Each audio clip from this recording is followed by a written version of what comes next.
Hey everybody, welcome back to my layout. This will be a layout update for March 2022. Let's take a look at what's new on the layout. Alright, the first thing we'll take a look at is some new rolling stock, and that is this guy right here. This is the latest run of the Rapido Steam Generator unit. This one's in the Via Rail Canada scheme, obviously. So these are really unique cars, and they were common on the Canadian before they got head-end power, I believe. So back in the day, all the passenger trains were heated with steam. So it was a car that had a special boiler in it.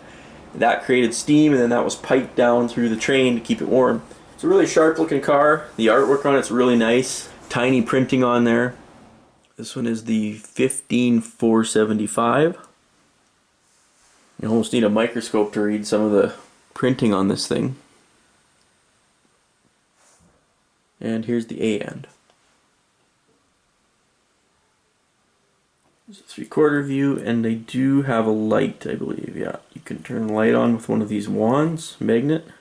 And there is a light at the other end as well, and you just use the wand to alternate it. So the previous run of these steam generators, they came with an actual smoke unit in them, and you could, put the smoke fluid in and they'd make steam as they went. They went away from that in this run. I think it probably caused more trouble than it was worth, but they did go with a sound decoder in this guy. So if you take this hood off, it's got a little volume switch in here. I'll let you guys be the judge of the sound file. These things were before my time, so I don't know what they're supposed to sound like, or I don't have any memories of them as a kid, but this is what their sound file sounds like.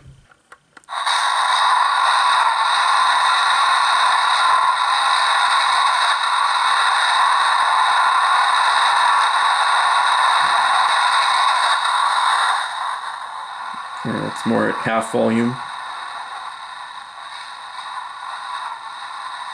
I don't know, it sounds kind of like static to me, but maybe, I don't know if it's just the way the speaker is or what, but I've just been turning them off. So in addition to the Via Blue and Yellow, they also did the CP Heritage Maroon with the block letters. So I got one of those too, kind of thinking that maybe down the road this would be for my business train, or maybe something that 2816 pulled at one point in time. So those are neat, really unique cars from Rapido. I'm happy with the ones I got. I think it looks great, especially on the 1980s era Canadian with the kind of mix of silver and blue and yellow equipment. So that's it for new rolling stock. Now let's take a look at some of the projects I've been working on over the past month. So I made quite a bit of progress on my 2 Jordan spreaders I've been working on, so let's take a close look at those. So I got both of them, I'd say, are about 90% complete. I'm up to the point where I need the decals to do the CP rail on the sides of them and finish off the rest of the stuff I didn't have. So I've got those coming from Highball. And then I got to do the cab windows, which is kind of a work in progress. I got this one's got a few done on it. The other one I haven't started at all, but they are getting really close to being complete, and I'm really happy with the way they're turning out. I did a little bit of weathering on this one just to kind of make it look like the wings have been used recently. It's hard to see from the outside, but I did a little bit of extra detailing in the cab. It didn't come with any of the control stands or anything in the kit, and I've never seen photos of the inside of these things, so I kind of had to wing it. This front control stand in this guy is it's out of a Hot Wheels car, actually, a smashed one that pruned down some of the detail parts. It might have been the dash, I think, but it looks okay. Then I did like the yellow emergency cabinet against the back wall. That's actually a cut-off piece of an Atlas 53-foot well car. Those really bad Atlas coupler boxes. I just cut it in half, and I put one half in this one and one half in the other spreader, and they look kind of cool. They've got a little bit of detail on them, so it's almost like an emergency supplies cabinet maybe. The headlights are off of a Kato-9, I think, kit. The detail kits, those are the classic Kato headlights that have the light tubes through them. I just painted the back of it black. All the hosing is really thin ESU speaker wire that I had. I think it's pretty close to scale. I went and put KD long shank couplers on them because they had to be long enough to kind of stick through the plow. So those are the scale KD long shanks, and then it's got Details West airlines on the front and back.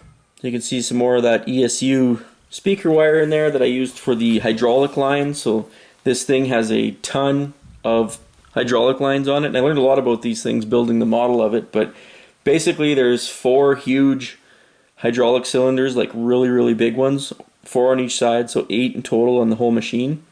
So each one of those has to have its own line, so you can imagine what the mess of hydraulic hoses looks like. 8 on each side, so 16 in total hydraulic lines on this thing. There's also a little chain that keeps this part of the plow attached to the movable wing. That's that old A-line chain that you could get. That really fine scale chain looks awesome when it's weathered up.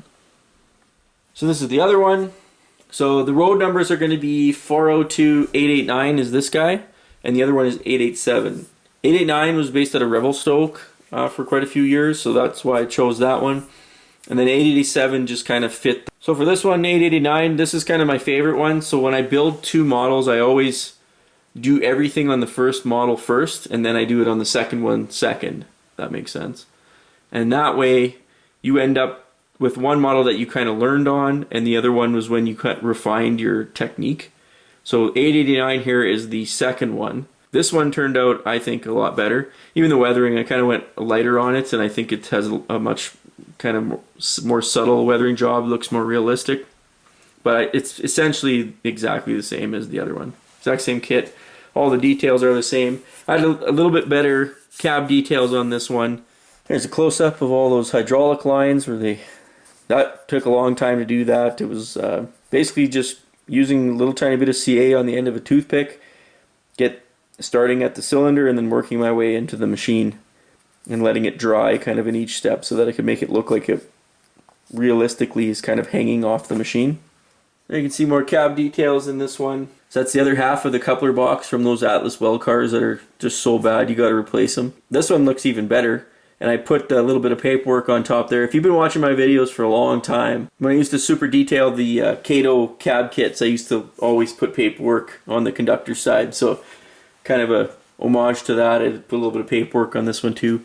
It's nothing special, it's just a chopped up piece of white paper. Tried to make it look like a letter size. Then for the cab controls, this came off of an NS. I'm just gonna butcher this, but it's a SD50, I think it was.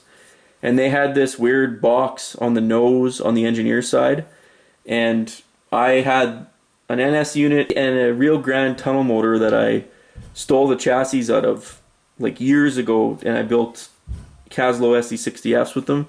So I just had these detail parts laying around with these shells, so that was kind of something that it semi looks like a control stand, and when you zoom out, it looks totally plausible. So that's where I'm at with those Jordan spreaders. Really, really fun kits to build. They're such a unique piece of equipment. I think it's going to be just awesome. I mean, most of the time, they're just going to sit here at Banff because that's kind of what they do. Maybe at Lake Louise as well. I could move them back and forth. Pretend there's snow maybe. So just waiting for those decals from Highball, and then do a little bit of cab work, and these things are going to be done. Carrying on with tree making, so I built a few more racks of trees over the last month. It's kind of a never-ending thing when you have a layout that is mostly trees in the mountains.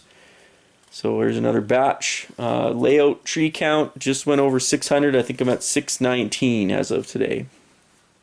Alright, and the last thing that's new over the past month is backdrop printing kicked off. Had a couple of false starts, but I'm getting there. So I did get one full print made of this. I'm calling this the Morant's curve wall just because it has Morant's curve at the other end of it. But I start with this western end of it, and the reason I do that is because it has the road crossing on it.